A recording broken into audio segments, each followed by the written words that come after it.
Al-mar'u ma'a man ahabba. Messenger of Allah sallallahu alaihi wasallam said, a man will be with those whom he loves. रसूल सल्लल्लाहु अलैहि वसल्लम ने फरमाया, इंसान उसके साथ रहेगा जिससे वो मोहब्बत रखता है।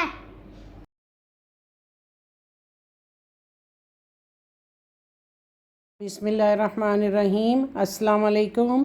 हाजरा किचन में खुशामदीद। हदीस आपने सुनी, अल्लाह अमल की तौफीक दे, आमीन। आज हाजरा किचन में हम बना रहे हैं मज़ेदार सी खीर। इसमें जो चीज़ें चाहिए वो ये हैं, तकरीबन 1.5 लीटर दूध है हम जो इसमें पतीली में डाल लें, और पहले ये थोड़ा गर्म हो तो इसमें हम डालते हैं चावल मैंने ना 2 घंटा पहले भिगोए हैं और इनको मैंने पीस लिया है। ना भी पीसें तो कोई मसला नहीं है, चावल वैसे भी गल जाएंगे, लेकिन पीसे हुए हैं तो वो ज़रा जल्दी बन जाएंगे, ज़रा आसान हो जाता है पीसा हुआ ना, तो इसलिए मैंने इनको ज़रा ग्राइंड कर लिया था। तो ये एक छोटी प्याली चावल की है और 1.5 लीटर दूध है। तो इसमें चमचा हिलाते रहेंगे साथ साथ कि नीचे ना लग जाए, और चमचा चलाते रहेंगे। उबलने का भी डर होता है कि उबल ना जाए और नीचे भी ना लग जाए, इसमें चमचा चलाते रहेंगे हम।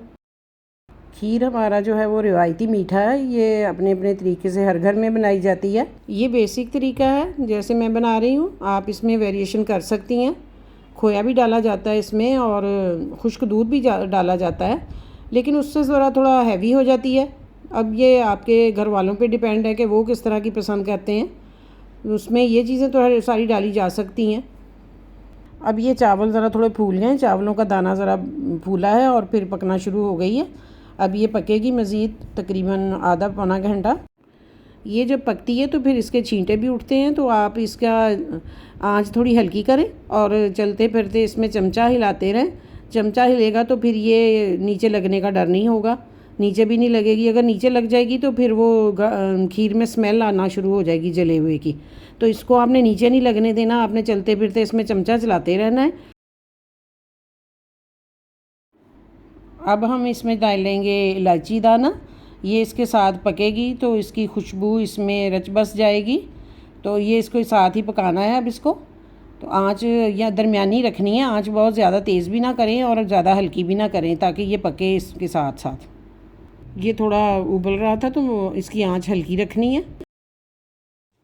अब इसमें डालते हैं चीनी। मीठा आप अपनी चॉइस पे रखें, मुझे तो इतना ही मीठा पसंद था इसलिए मैंने ये रखा। इसमें कंडेंस मिल्क भी डलना है, वो भी मीठा होता है, तो आप अपनी चॉइस पे कम और ज़्यादा कर सकते हैं। अब इसमें डालेंगे कंडेंस मिल्क, ये एक छोटी प्याली है, इससे ज़रा मीठे में भी इजाफा होगा और ये गाढ़ी भी हो जाएगी, इससे जायके में भी बहुत फ़र्क पड़ता है, जायका बहुत अच्छा बनता है इससे। इसमें मुसलसल चमचा चलाना पड़ता है। खीर को आप चढ़ा कर चूल्हे पे ये भूल नहीं सकते कि आप इसको भूल जाएं और फिर ये पकती रहे, ये नीचे लग जाती है और फिर इसका जायका अच्छा नहीं होता। अब इसमें डालेंगे बादाम भी इसके साथ पकेंगे, कुछ हम इसके अंदर डालेंगे और फिर कुछ बाद में हम इसके ऊपर सजावट के लिए रखेंगे। अब हम 10 मिनट इसे और पकाएंगे इसी तरह हिलाते हुए, फिर हम आते हैं फाइनल लुक के साथ।